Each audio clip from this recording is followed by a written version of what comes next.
Hello friends, आज हम लोग क्लास 12th के लिए हिस्ट्री का most important VVI objective question को लेकर के हैं, जो कि आपके एग्जाम के लिए बहुत ही इंपॉर्टेंट है। और इस बार हमारा टारगेट है कि आप सभी इस बार एग्जाम में 400 प्लस नंबर को पार करें, इतना हम लोग का टारगेट है। और आप सभी से मात्र एक ही रिक्वेस्ट है कि आप लोग वीडियो को पूरा देखें। चलिए, आज का पहला क्वेश्चन है, अलवार संत किसकी पूजा करते थे? अलवार जो संत थे वो किसकी पूजा करते थे, किस देवता की पूजा करते थे? अगर आप लोगों को किसी भी ऑब्जेक्टिव क्वेश्चन का आंसर पता होता है तो अपने आंसर को कमेंट बॉक्स में देते हुए चलेंगे। इसका सही आंसर आप लोगों का ऑप्शन सी है। ऑप्शन सी है विष्णु, यानी कि अलवार जो संत थे वो विष्णु देवता की पूजा करते थे। चलिए, 2 नंबर क्वेश्चन है, निजामुद्दीन औलिया किस सूफी सिलसिले से संबंधित है? यानी कि निजामुद्दीन औलिया किस सूफी सिलसिले से संबंधित है? इसका सही आंसर आप लोग का ऑप्शन ए है। ऑप्शन ए है चिश्ती, यानी कि निजामुद्दीन औलिया जो है चिश्ती सूफी सिलसिले से संबंधित है। चलिए, 3 नंबर क्वेश्चन है, रामानंद के शिष्य कौन थे? रामानंद के जो शिष्य थे वो शिष्य कौन थे? इसका सही आंसर आप लोग का ऑप्शन डी है। ऑप्शन डी है इनमें से सभी, यानी कि ऑप्शन ए है रैदास, ऑप्शन बी है कबीर और ऑप्शन सी है धन्नन एवं पीपा। ये तीनों जो हैं ये रामानंद के शिष्य थे। चलिए, 4 नंबर क्वेश्चन है, ख्वाजा मोइनुद्दीन चिश्ती की दरगाह कहाँ है? ख्वाजा मोइनुद्दीन चिश्ती की जो दरगाह है वो कहाँ पे है? इसका सही आंसर आप लोग का ऑप्शन डी है। ऑप्शन डी है अजमेर में, यानी कि ख्वाजा मोइनुद्दीन चिश्ती की जो दरगाह है वो अजमेर में है। चलिए, 5 नंबर क्वेश्चन है, गुरु नानक का जन्म कहाँ हुआ था? गुरु नानक का जो जन्म है वो कहाँ पे हुआ था? ये बहुत ही इंपॉर्टेंट क्वेश्चन है आप लोगों के एग्जाम के लिए। इसका सही आंसर आप लोगों का option number C. Option C है तलवंडी, यानी कि गुरु नानक का जो जन्म है वह तलवंडी में हुआ था। चलिए, 6 नंबर क्वेश्चन है, कबीर के उपदेशों का संग्रह किस ग्रंथ में मिलता है? ये भी बहुत ही इंपॉर्टेंट क्वेश्चन है। कबीर के उपदेशों का जो संग्रह है वो किस ग्रंथ में मिलता है? इसका सही आंसर आप लोग का ऑप्शन बी है। ऑप्शन बी है बीजक, यानी कि कबीर के उपदेशों का जो संग्रह है वह बीजक ग्रंथ में मिलता है। याद रहे, बीजक जो है वह ग्रंथ है किसकी? तो कबीर के उपदेशों का संग्रह जो है बीजक ग्रंथ में मिलता है। चलिए, 7 नंबर क्वेश्चन है, कबीर अरबी भाषा का शब्द है। कबीर जो शब्द है वो अरबी भाषा का शब्द है। इसका अर्थ क्या होता है? यानी कि कबीर का अर्थ क्या होता है? इसका सही आंसर हो जाएगा आप लोगों का option number C. Option number C है महान, यानी कि कबीर का जो है अर्थ क्या होता है? महान होता है। कबीर जो है यह अरबी भाषा का शब्द है। चलिए, 8 नंबर क्वेश्चन है, कबीर शिष्य थे। कबीर जो थे वो किसके शिष्य थे? इसका सही आंसर आप लोग का ऑप्शन ए है। ऑप्शन ए है रामानुज के, यानी कि कबीर जो थे वो रामानुज के क्या थे? तो शिष्य थे। चलिए, 9 नंबर क्वेश्चन है, सूफी संतों की गतिविधियों के केंद्र को क्या कहा जाता है? सूफी संतों की गतिविधियों के जो केंद्र है उस केंद्र को क्या कहा जाता है? इसका सही आंसर आप लोग का ऑप्शन सी है। ऑप्शन सी है आप लोगों का खानका, यानी कि सूफी संतों की गतिविधियों के जो केंद्र है उस केंद्र को खानकाह कहा जाता है। चलिए, 10 नंबर क्वेश्चन है, सिलसिला क्या है? 10 नंबर क्वेश्चन, सिलसिला क्या है? इसका सही आंसर आप लोगों का ऑप्शन नंबर सी है। ऑप्शन नंबर सी है सूफी व्यवस्था, यानी कि सिलसिला क्या है?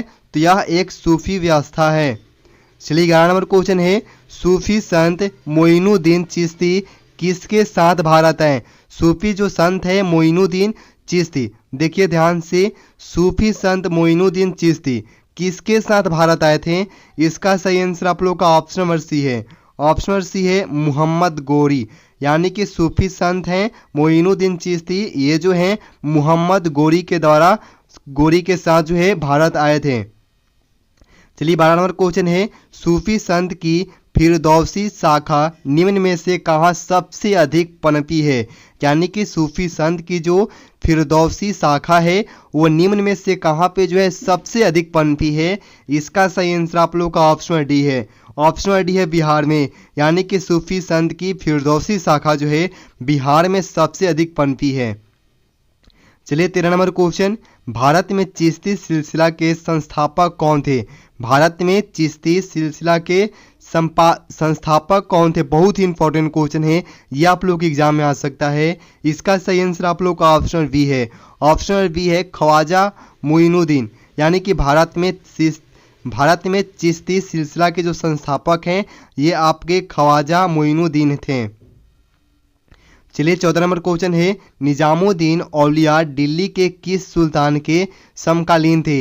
यानी कि निजामुद्दीन औलिया जो हैं दिल्ली के किस सुल्तान के समकालीन थे?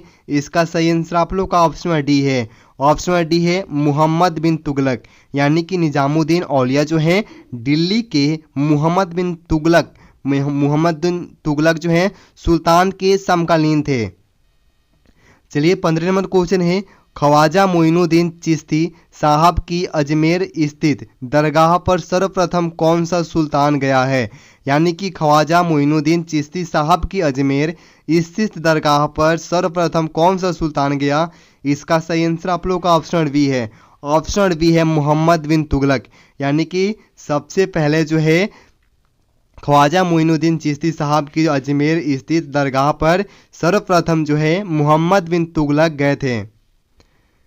चलिए 16 नंबर क्वेश्चन है, वीर शैव के जनक कौन थे? वीर शैव के जो जनक हैं वो कौन थे? ये इंपॉर्टेंट क्वेश्चन है।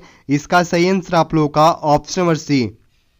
ऑप्शन नंबर सी है बसवनन। बसवनन जो हैं वीर शैव के क्या हैं? जनक है। वीर शैव के जनक कौन है? तो वसनन जो हैं ये वीर शैव के जनक थे। चलिए 17 नंबर क्वेश्चन है, किसने कहा था ना मैं काबा में हूँ और ना कैलाश में? यानी कि किसने कहा था कि ना मैं काबा में हूँ ना कैलाश में, भगवान हर एक सांस की सांस में है। भगवान जो है हर एक सांस की सांस में है, ऐसा किसने कहा था? इसका सही आंसर आप लोग का ऑप्शन नंबर है। ऑप्शन नंबर है कबीर। यानी कि कबीर ने कहा था कि ना मैं काबा में हूँ ना कैलाश में, भगवान हर एक सांस की सांस में है। ये इंपॉर्टेंट क्वेश्चन है। चलिए 18 नंबर क्वेश्चन है, सूरदास बैजू बाबर तथा रामदास प्रसिद्ध गायक किसके काल में थे? सूरदास बैजू बाबर तथा रामदास जो हैं ये तीनों ये प्रसिद्ध गायक हैं। ये प्रसिद्ध गायक हैं सूरदास, बैजू बाबर और रामदास। यानी कि तीनों जो हैं ये किसके काल में थे? किसके काल में थे? इसका सही आंसर आप लोग का ऑप्शन नंबर है। ऑप्शन नंबर है अकबर। यानी कि सूरदास, बैजू बाबर तथा रामदास ये तीनों प्रसिद्ध गायक हैं और ये अकबर के काल में थे। चलिए 19 नंबर क्वेश्चन है, रोशनिया संप्रदाय का संस्थापक था। रोशनिया संप्रदाय का संस्थापक था कौन थे? इसका सही आंसर आप लोग का ऑप्शन बी है। ऑप्शन बी है बायजीद। यानी कि बायजीद जो हैं रोशनिया संप्रदाय के क्या हैं? तो संस्थापक था। चलिए 20 नंबर क्वेश्चन है, किस सिख गुरु का जन्म पटना सिटी में हुआ था? किस सिख गुरु का जो जन्म है पटना सिटी में हुआ था? ये इंपॉर्टेंट क्वेश्चन है और बहुत बार एग्जाम में आ चुका है। इसका सही आंसर आप लोगों का ऑप्शन सी है। ऑप्शन सी है गुरु गोविंद सिंह। यानी कि गुरु गोविंद सिंह जो हैं ये सिख गुरु हैं और इनका जो जन्म है पटना सिटी में हुआ था। और ये आप लोगों का आज का लास्ट क्वेश्चन है। अगर आप लोग चैनल पर हैं तो चैनल को सब्सक्राइब कर लेंगे, बहुत इंपॉर्टेंट है। चैनल को सब्सक्राइब कर ले ताकि आने वाला वीडियो का नोटिफिकेशन है आपको मिल सके, आने वाला वीडियो आप लोग देख सकें। और ये वीडियो को लाइक करेंगे, दोस्तों के साथ जितना हो सकता है शेयर करेंगे। वीडियो से रिलेटेड कोई भी कन्फ्यूजन होता है, किसी भी क्वेश्चन में कुछ भी डाउट होता है तो आप लोग कमेंट बॉक्स में जा करके वहाँ पर आप लोग पूछ सकते हैं। मिलते अगले वीडियो में, धन्यवाद।